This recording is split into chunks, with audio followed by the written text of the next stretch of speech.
સૌને હેપી હોલી। હું આજે તમને એક વાર્તા કહેવાની છું અને હા એ પણ હેપી હોલીની જ છે। ચાલો વાર્તાનું નામ છે ભક્ત પ્રહલાદ અને વિષ્ણુ ભગવાન। કેટલા વર્ષોની આ વાત છે। દાનવોનો એક રાજા હતો, એનું નામ હતું હિરણ્યકશ્યપુ। તેનો એક પુત્ર હતો, એનું નામ હતું પ્રહલાદ। હવે પ્રહલાદ વિષ્ણુ ભગવાનનો ભક્ત હતો। એકવાર તેના પિતાશ્રી ત્યાંથી ગુજરી રહ્યા હતા, ત્યાં જ તે પ્રહલાદ ઓમ વિષ્ણાય નમઃ ઓમ વિષ્ણાય નમઃ એમ જાપ કરતો હતો। જ્યાં જ તેના પિતાશ્રી કહે, તું મારો જાપ કરી વિષ્ણુ ભગવાનનો શા માટે કરે? હું તારો છું ને ભગવાન, તો મારો જાપ કર, એનો શા માટે કરે? પણ ભાઈ પ્રહલાદ માન્યો જ નહીં અને ઓમ વિષ્ણાય નમઃ ઓમ વિષ્ણાય નમઃ એમ બોલવા જ લાગ્યો। અને ભાઈ તેના પિતાશ્રીને ખૂબ જ ગુસ્સો આવ્યો અને એને તેના સૈનિકોને કહ્યું, સૈનિકો તમે આને પહાડની ટોચવેથી હેઠો ફેંકો। એમ કહીને સૈનિકો હવે તો તેને પ્રહલાદને લઈ ગયા અને પ્રહલાદને કઈ ડર નહોતું। હવે તે તો તેને લઈ ગયા અને પહાડની ટોચે તેને ઊભો રાખ્યો અને પછી સીધો તેને ફેંકવામાં આવ્યો। અને તો ભાઈ બોલવાનું ઓમ વિષ્ણાય નમઃ ઓમ વિષ્ણાય નમઃ એમ બોલવા લાગ્યો। તો ત્યાં જ વિષ્ણુ ભગવાન આવ્યા અને તેને બચાવી લીધો।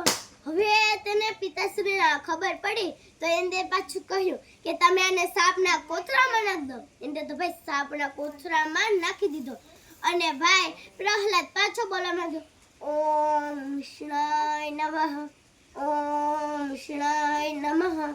હવે જે સાપ હતા ને તે અચાનક ફૂલ બની ગયા। હવે આ વાત તેના પિતાશ્રીને ખબર પડી તો તેને ખૂબ જ ગુસ્સો આવ્યો અને એ કહે કે તમે આને સાપનું ઝહેર પીવડાવો। હવે એને તો એક કટોરીમાં સાપનું ઝહેર મૂક્યું અને પ્રહલાદને બોલાવ્યો અને તેને પીવડાવ્યો તો તે અચાનક દૂધ બની ગયું। હવે તે દૂધ આરામથી પી ગયો।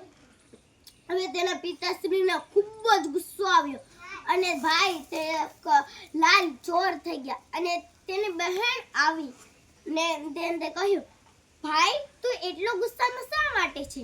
હવે તેના ભાઈએ તો આખી વાત કહી અને હોલિકા કહે કે તું ચિંતા લેમાં, મને એક વરદાન મળ્યું છે કે હું અગ્નિમાં બુજી ન શકું। હવે એમ કહીને તેના ભાઈ હતો ને તે કહે તું મારી એક મદદ કરને? તો એ કહે હા હું તારી મદદ કરીશ। હવે એને તો એક લાકડાનો ઢગલો બનાવ્યો। હવે ઢગલા ઉપર એને તે હોલિકા બેસી ગઈ અને ચુંદડી લગાવી લીધી અને તેને ખોળામાં તે પ્રહલાદને બેસાડી દીધો। હવે હોલિકાએ તો તેને ચુંદડી લગાવી લીધી હતી એટલે તે બળી ન શકે। હવે તેને તો આગ લગાવી દીધી અને પછી એને તો હોલિકા હતી ને તેની જે ઓઢણી હતી તે પવનના લીધે ઉડી ગઈ અને ભાઈ હોલિકા તો બળી ગઈ અને પ્રહલાદ બચી ગયો। એ તો બોલવા જ માંડ્યો હતો ઓમ વિષ્ણાય નમઃ ઓમ વિષ્ણાય નમઃ એમ બોલવા જ માંડ્યો હતો। અને આ હોલિકા કેમ બળી તમને ખબર છે?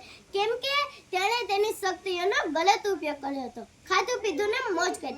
તો આ તમને વાર્તા ગમી હોય તો લાઈક કરો અને શેર કરો। અસ્તુ।